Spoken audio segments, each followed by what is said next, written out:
अस्सलामुअलैकुम जी फ्रेंड्स, आज का जो हमारा टॉपिक है वो वीडियो नंबर 3 है। इसका डी पार्ट है क्लासिकल प्रोबेबिलिटी। हम लोगों ने स्टैटिस्टिकल फिजिक्स की सीरीज को स्टार्ट किया हुआ है, तो इस सीरीज में हम इन टॉपिक्स पर पिछली वीडियोस में बात कर चुके थे। आज हम डी पार्ट पर डिस्कस करने की कोशिश करेंगे, तो आने वाली वीडियोस में इन टॉपिक्स पर भी हम डिस्कस करने की कोशिश करेंगे।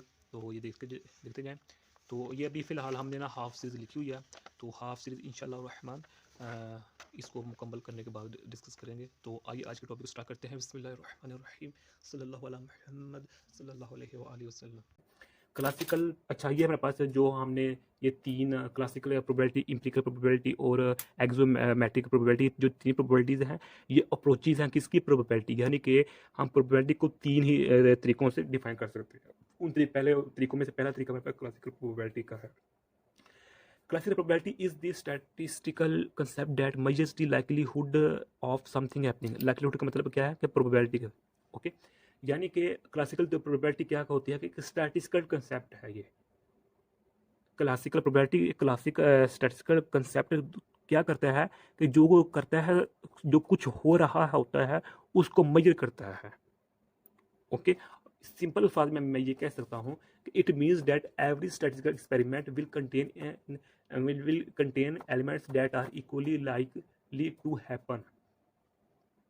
मतलब एक ऐसा एक्सपेरिमेंट जिसमें जो हमारे पास इवेंट्स होंगे, अगर वो उनके चांसेस इक्वल होंगे तो उस प्रोबेबिलिटी को हम नाम देंगे, क्लासिकल प्रोबेबिलिटी का नाम देंगे, ओके। अब इसको हम एग्जांपल की कोशिश करते हैं, जो मशहूर सी एग्जांपल देते हैं कि कॉइन की, ओके।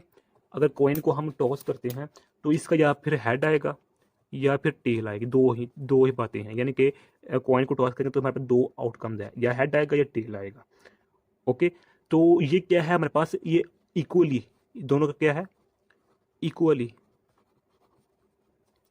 चांसेस हैं, या हेड आ सकता है या टेल आ सकता है, ओके। अब इसको अभी हम ये देखते हैं, पहले फार्मूला देख लें। फार्मूला क्या है कि number of favourable outcomes total number of possible outcomes.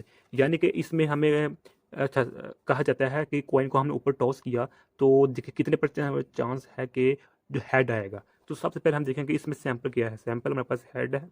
अब इस सैंपल क्या होता है, तो इवेंट क्या होता है, ये पहले हमें पता होना चाहिए, ओके।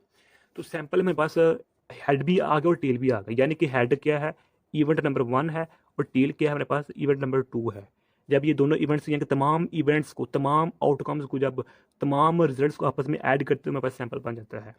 तो सैंपल में हमारे पास दो ही, या हेड होगा या टेल होगा। तो हमें कहा जाता है कि हेड के क्या चांसेस है, तो इधर हम लिखेंगे प्रोबेबिलिटी ऑफ हेड, यानी कि हेड की जगह हम लिखेंगे E1, ओके।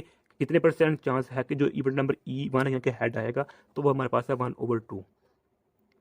ये मेरे पास अगर इधर होता हेड हेड, अगर इसमें सैंपल में 3 मतलब हेड होते तो इधर हमने 3 लिखना था। अगर 2 हेड होते तो इधर हमने 2 लिखना था, क्योंकि सैंपल में जो चीज़ है, अगर हमारे पास फेवरेबल आउटकम वही है तो उसकी लिहाज से हम इधर नाम लिखेंगे। डन हो गया। तो इधर मेरे पास जो डिनोमिनेटर में हमारे पास टोटल होता है। अगर हमें कहा जाए कितने परसेंट चांस है कि फेल हो जाएगा, टेल आएगा, तो इधर हम लिखेंगे प्रोबेबिलिटी E2, या लिखेंगे टेल। तो वो भी हमारे पास 1/2 का, क्यों, इस सैंपल में हमारे पास एक ही टेल, अगर टेल 2 2 थे तो जगह हमें 2 लिखना था। डन हो गया।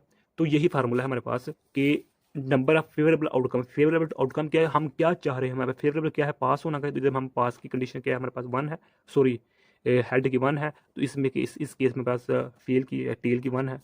तो इसके हम एक और मिसाल लेते हैं कि एक स्टूडेंट उसने टेस्ट दिया, या तो वो पास होगा या फिर वो फेल होगा, ओके। तो हमें कहा जाता है कि क्या कितने परसेंट चांस है कि हमारा जो बच्चा है वो पास हो जाएगा।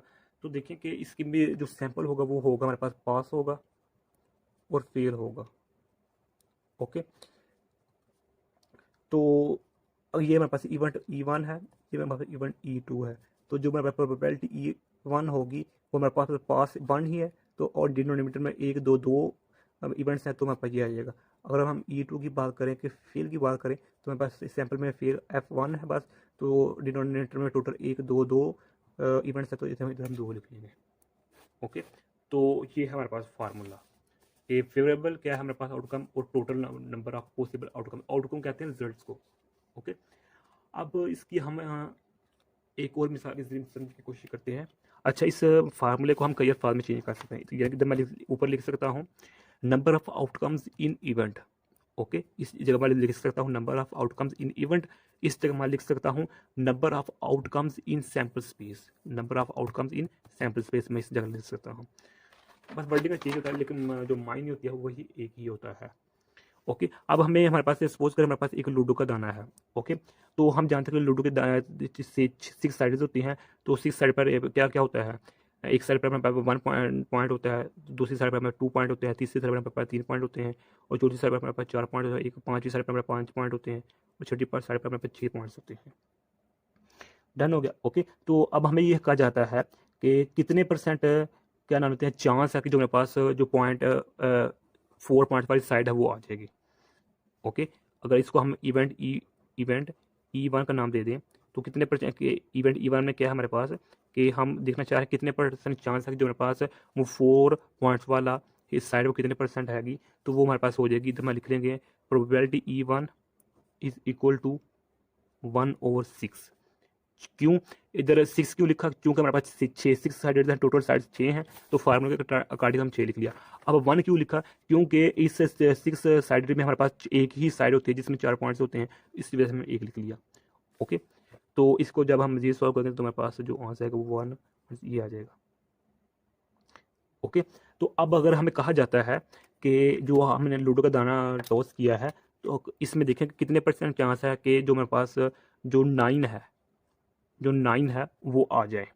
ओके, तो इस केस में देखें कि सपोज इसको हम प्रोबेबिलिटी प्रोबेबिलिटी ऑफ इवेंट 2 नाम दे देते हैं, इसको हम E2 नाम दे देते हैं।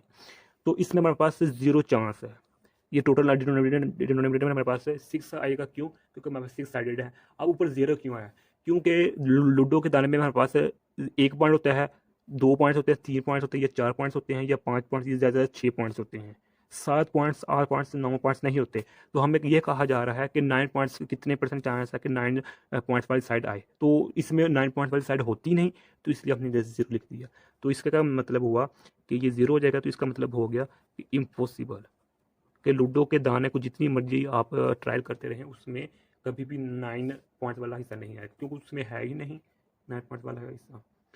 सिमिलरली अगर हमें कहा जाए कि जो 5 पॉइंट्स वाला साइड है वो फाइंड करें, तो उसको हम करें इवेंट 3 का नाम दे देते हैं। तो उसमें भी है हमारे पास ऊपर 1 है, अगर नीचे 6 ही आएगा। क्यों, क्योंकि 6 साइडेड है, 6 साइड में से हमने एक साइड को चूज़ किया हुआ है, तो इस वजह से 1 आ गया। ओके, तो यही यहाँ से इधर आ जाएगा। ओके, तो अगर हमें ये कहा जा रहा है कि कितने परसेंट चांस है कि 6 से बिलो, सॉरी 5 से बिलो, कितने बिलो देन 5, कि कितने परसेंट चांस है कि 5 से बिलो जो पॉइंट्स वाले साइड में वो आ जाए, तो उस केस में हमारे पास डिनोमिनेटर 6 ही रहेगा, उस केस में हमारे पास 4 आ जाएगा। क्यों, अब बिलो या लेस देन 5 से क्या मतलब है, या फिर 1 पॉइंट आ सकता है, या सेकंड जो साइड है जिसमें 2 पॉइंट्स वो आ सकता है, या फिर जो थर्ड साइड है जिसमें 3 पॉइंट्स वो आ सकता है, या जो फोर्थ साइड है जिसमें हमारे पास 4 पॉइंट्स वो आ सकते हैं। ओके, इस वजह से हमने 4 लिख लिया। तो यही आज का हमारा इतना सा टॉपिक था। ये 3 एग्जाम्पल में मैंने आप लोगों के सामने रख दिए हैं, बल्कि 4-5। तो यही आज हमारा इतना सा टॉपिक था। जज़ाकल्लाह खैरा, अपनी दुआ में याद रखिएगा।